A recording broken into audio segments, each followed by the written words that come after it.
Donc encore un exercice sur suite et récurrence, encore avec une étude de fonctions en un peu de répétition. C'est comme le dernier exercice, exercice 3 du DS1. Là c'est l'exercice 1 du DS2, c'est exactement le même principe. Donc on va corriger ça assez rapidement. Donc soit f, la fonction définie comme ceci, montrer que f' de x égale ça. Donc je vais réécrire f de x ici. Donc c'est 8 sur 6 moins x. Alors, on peut faire, c'est de la forme u sur v avec u de x qui est égal à 8, v de x qui est égal à 6 moins x, si on fait la formule. Sinon, bon, on va faire ça comme ça, parce que généralement, dans ce que j'ai vu, le plus de personnes faisaient ça. Donc u de x c'est 8, u' de x 0, v de x 6 moins x, et v' de x, moins 1. Voilà. Donc on applique correctement sa formule, hein, pour calculer tout ça. Donc u'v, donc 0 fois 6 moins x, moins uv', 8 fois moins 1. Le tout sur v de x au carré, donc 6 moins x au carré. Et quand on calcule tout, on va bien voir que le premier terme, donc ça fait 0 fois quelque chose, donc 0, moins 8 fois moins 1, donc 8, sur 6 moins x, le tout au carré. En déduire le tableau de variation, on a bien une valeur interdite qui est 6, hein, donc ça va être assez simple. X moins l'infini plus l'infini, une valeur interdite en 6. Donc f' de x, pas de problème. On a le quotient de deux nombres positifs, hein.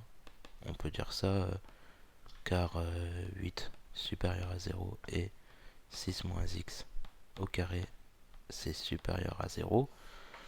Et donc les variations, on aura ça. Alors là, c'était pas demandé, hein, de calculer les limites. On aurait pu le faire aussi, hein. Calculer les limites. En plus et moins l'infini, ça va être assez facile. Le dénominateur va tendre vers plus ou moins l'infini. Le numérateur sur 8, donc ça va tendre vers 0, hein. Je l'ai rajouté. En 6, ça sera de la forme 8 sur 0.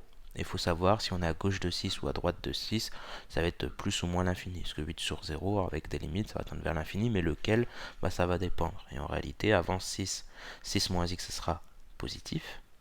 Donc ça va tendre vers plus infini, parce qu'on aura du plus sur plus. Et après 6, 6 moins quelque chose qui lui est plus grand, ça va être négatif. Donc ça va tendre vers moins l'infini. Bon, c'était pas demandé de faire ça, mais si jamais on vous le demande, on aura pu faire ça. Partie B, donc là c'est vraiment ce qui nous intéresse. Partie B, la suite un définie par u0 qui vaut 0 et un plus 1 qui est égal à 8 sur 6 moins un. On peut faire plein de calculs avec ça, mais il faut quand même remarquer qu'on a fait une partie A, c'est pas pour rien, c'est qu'on va avoir f de un. On peut très bien faire plein de calculs sans se servir de la fonction f, sauf qu'ici, on a fait toute une étude sur la fonction f, autant s'en servir. Donc montrer que pour tout entier naturel n, un est compris entre 0 et 2, là il fallait penser à faire une récurrence. Donc posons pour tout entier naturel n, p de n, un est compris entre 0 et 2. On démontre ce qu'on nous demande de faire. Alors, initialisation, donc c'est pour tout entier naturel n, donc il faut regarder u0. u0 c'est quoi? L'énoncé nous a dit que c'était u0. 0 est bien compris entre 0 et 2, donc u0 est compris entre 0 et 2. Donc p0 est vrai. Pas de problème pour l'initialisation. Hérédité, donc on fixe un entier naturel n. On suppose que p de n est vrai. Supposons que p de n est vrai. Montrons que p de n plus 1 est vrai aussi. Voilà, c'est toujours un peu long à l'écrire, mais on essaie de l'écrire à chaque fois. Donc, si on ne sait pas par où commencer, comme d'habitude, on écrit notre hypothèse de récurrence. Alors, par hypothèse de récurrence, c'est ce que je vais encadrer en rouge, c'est ce qu'on veut démontrer. Un est compris entre 0 et 2. Pareil, si on ne sait pas comment faire, on écrit ce qu'on veut démontrer à la fin, un plus 1 compris entre 0 et 2 aussi. Alors, il faut passer de un à un plus 1. Et ce que je vous ai fait remarquer, hein, dans l'encadré, un plus 1 c'est 8 sur 6 moins un, à droite chez Mix c'était égal à f de un.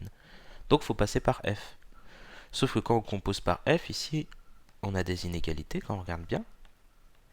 un compris entre 0 et 2, donc il faut regarder les variations de f. Ça tombe bien, entre 0 et 2, si on regarde bien dans notre tableau, 0 et 2 c'est avant le 6, entre 0 et 2, notre fonction est croissante. Donc ça pose pas de problème.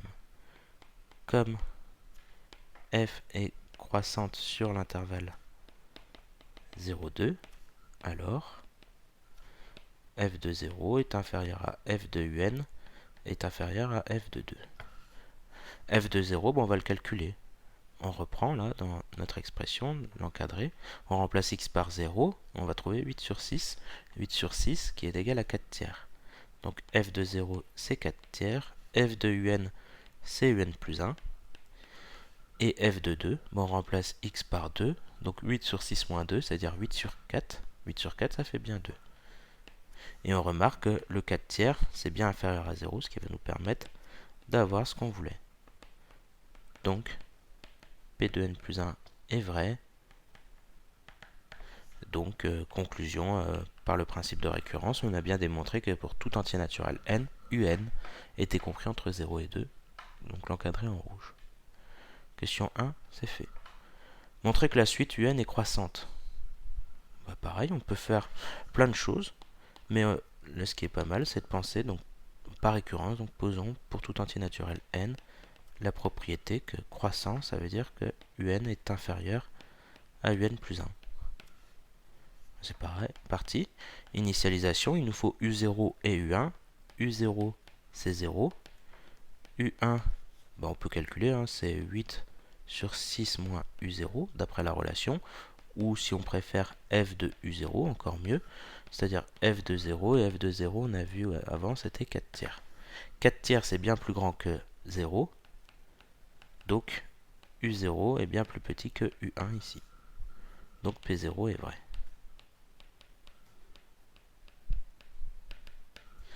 Maintenant, hérédité.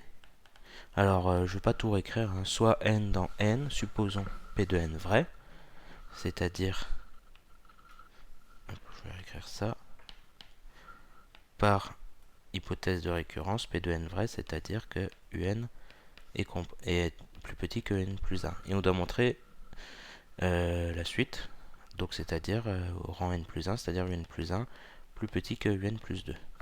Et on aura p de n plus 1 vrai, donc p de n plus 1 est vrai.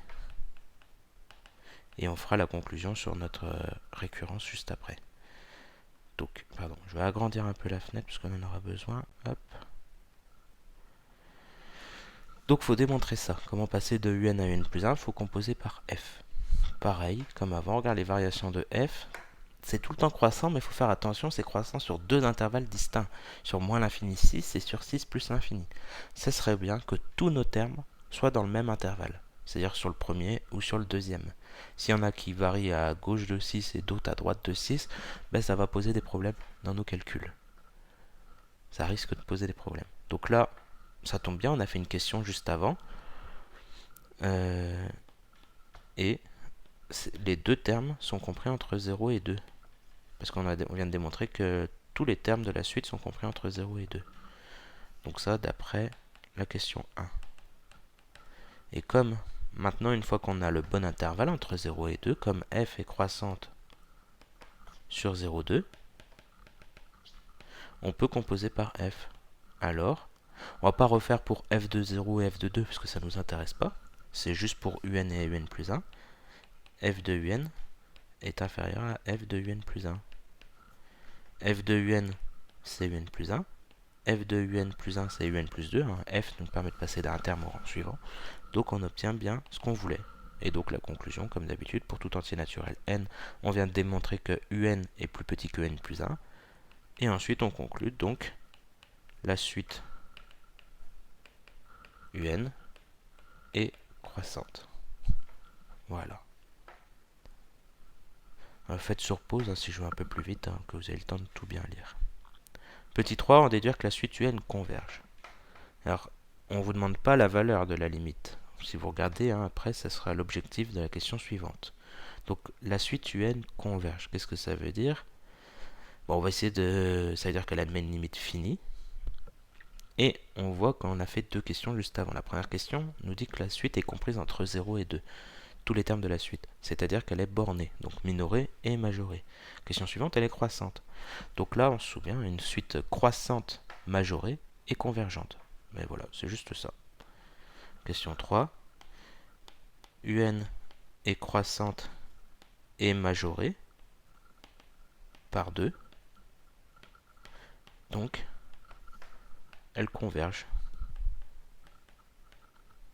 Dire qu'elle converge par 2, c'est peut-être vrai, mais ce n'est pas justifié. On peut être elle est majorée par 2, elle est aussi majorée par 3, par 4, par 5, bref, par n'importe quel nombre au-dessus de 2. Et pourtant, elle ne converge pas forcément vers 2, 3, 4, 5 ou 6. Enfin, elle convergera peut-être vers l'un de ces nombres, mais on n'en sait rien. On n'a rien démontré. Donc, on ne dit pas vers quoi elle converge, puisqu'on n'en sait rien pour le moment. Question 4. On note L sa limite. On admet que L vérifie la relation f de L égale L. Déterminer la limite de la suite. Donc, déterminer la limite de la suite, on regarde, c'est L sa limite. Donc ça revient à déterminer L. Comment on fait? On n'a qu'une seule information sur L. C'est celle-ci. F de L égale L. Alors on écrit ce qu'on sait. F de L égale L. Maintenant, si on ne sait pas comment avancer, on regarde qu'est-ce que c'est la fonction f. F de x, je l'écrire ici, c'était 8 sur 6 moins x. F de L, c'est 8 sur 6 moins L. Ça revient à résoudre cette petite équation. On multiplie par 6 moins L de chaque côté. Donc 8 égale L facteur de 6 moins L. On développe tout ça. 8 égale 6L moins L carré. Je continue à droite. Hop. Quand on continue, on met tout du même côté. Donc moins L carré. Ouais, on va passer tout à gauche, ça sera peut-être plus simple à comprendre. Tout à gauche, donc L carré moins 6L plus 8 égale 0. Et là, on se retrouve avec une équation du second degré, donc un discriminant. B carré moins 4AC, donc moins 6 au carré moins 4 fois A fois 1, donc fois 8. Alors 36. Donc 6 fois 6, 36. 8 fois 4, 32. 36 moins 32. On obtient bien 4. 4 c'est positif, c'est-à-dire qu'il y a deux racines. Alors au lieu de les noter x1 et x2, ici l'inconnu c'est L, alors on va la noter L1 et L2. Donc moins b moins racine de delta, donc moins 6, ce qui nous donne 6. Moins racine de 4, ça fait 2. Sur 2a, donc 2 fois 1, donc 6 moins racine de 4. Donc 6 moins de 4 sur 2, on va obtenir 2. L'autre, ça va être 6 plus racine de 4 sur 2 fois 1. Si c'est 2, 8 divisé par 2, 4. Maintenant, il faut savoir c'est laquelle. Donc on a trouvé deux valeurs possibles. Et une limite, il n'y en a qu'une seule. Là, il faut regarder ce qu'on a fait à la question 1. Quand on ne sait pas, on regarde l'énoncé. Hop, on regarde. Est-ce qu'il y a une information qui va nous aider? Ah oui, celle-ci. La suite est comprise entre 0 et 2. C'est-à-dire que ça limite aussi. Donc comme UN est compris entre 0 et 2 pour tout n. Alors c'est pas rédigé, il faut écrire en toutes lettres normalement. Alors L est compris entre 0 et 2. Ici, on a trouvé deux limites possibles qui étaient 2 et 4. Le fait que ça soit compris entre 0 et 2, ça nous permet d'en déduire que c'est l'une des deux, c'est de la valeur. Donc L égale 2. Et on conclut la limite de la suite est donc